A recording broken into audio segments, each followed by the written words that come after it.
Ang ilog ay tahimik at malinaw. Si Jane ay nakupo pero nakagapos.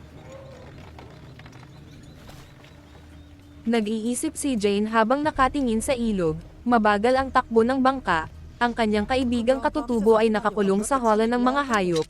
Patanjin tingin sa ilog, dumating ang isang sundalo, at tinakawalan si Jane. Nagtalo sila ng sundalo bakit wala si Tarzan. Nagalit ang sundalo, biglang pinakawalan ang kadena ng katutubo na hulog ang katutubo sa ilog.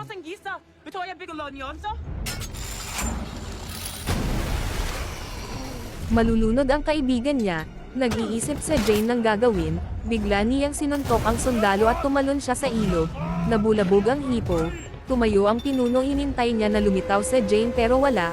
Hinailan nila ang kulungan ng katutubo, wala na ang katutubo. Nakita nila si Jane na lumalangoy, binaril ng mga sundalo lumangoy si Jane hanggang sa gilid ng ilog, hinahabol si Jane ng hipo. Lumangoy si Jane hanggang makarating sa gilid ng ilog. Tumakbo si Jane.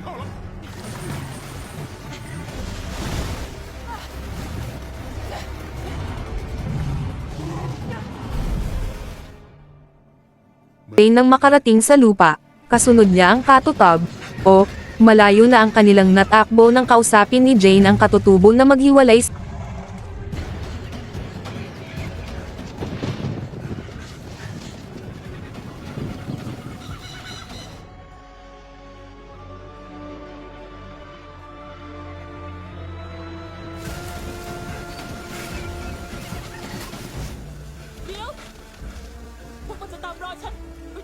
Sila ng daan, muling tumakbo si Jane na parang kabisado ang gubat, nang bigla niyang nasalubong ang grupo ng mga gorilya. Natakot si Jane baka siya kunin, lumuhad si Jane sa mga gorilya, at nagmakaawa.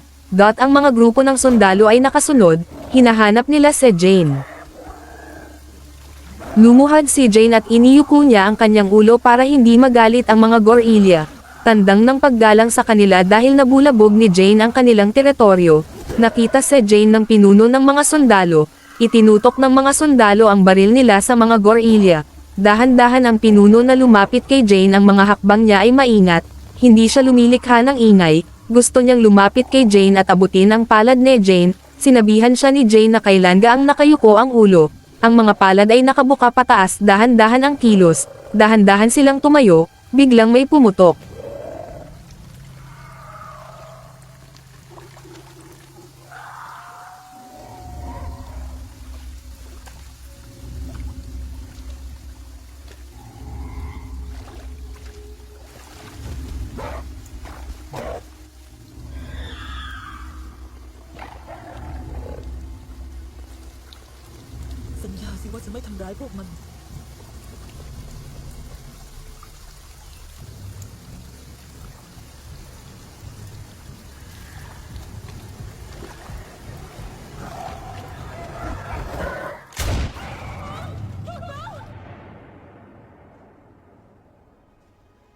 Ang sumunod na eksena, si Tarzan ay nasa ibabaw ng isang falls, parang may narinig siyang putok sa gitna ng gubat, parang naririnig niya ang sigaw ni Jane na humihingi ng tulong, bigla siyang tumakbo, nagulat ang kasama niya, tumalon si Tarzan sa dulo ng bato, pabulosok ang talon niya sa kagubatan, nang malapit na siyang bumagsak kinuha niya ang banging at bumitin siya, may binabaril ang mga sundalo ang mga gorilya.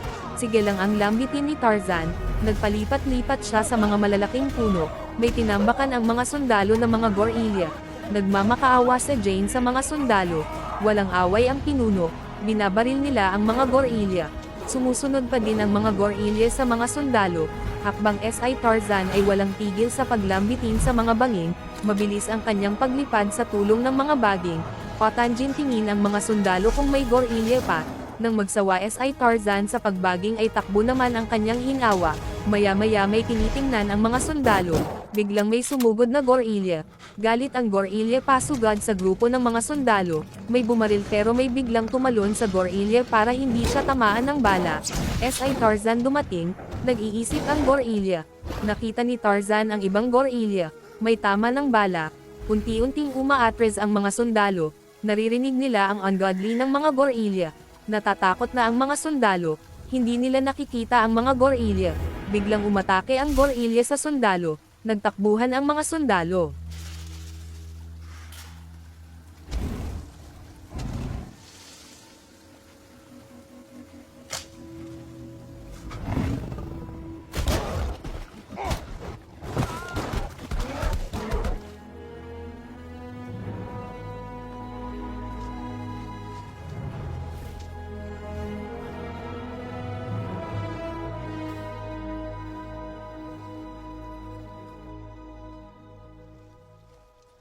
Naglalakad ang mga sundalo sa ibabaw ng bundok, kasama nila si Jane bilang bihag, kasama ang mga sundalo at ang pinuno. Biglang may sumigaw ng malakas, "Si Tarzan," sabi ng pinuno. "Hindi niya tayo titigilan," sabi ng pinuno, kasama niya ngayon ang taong puti.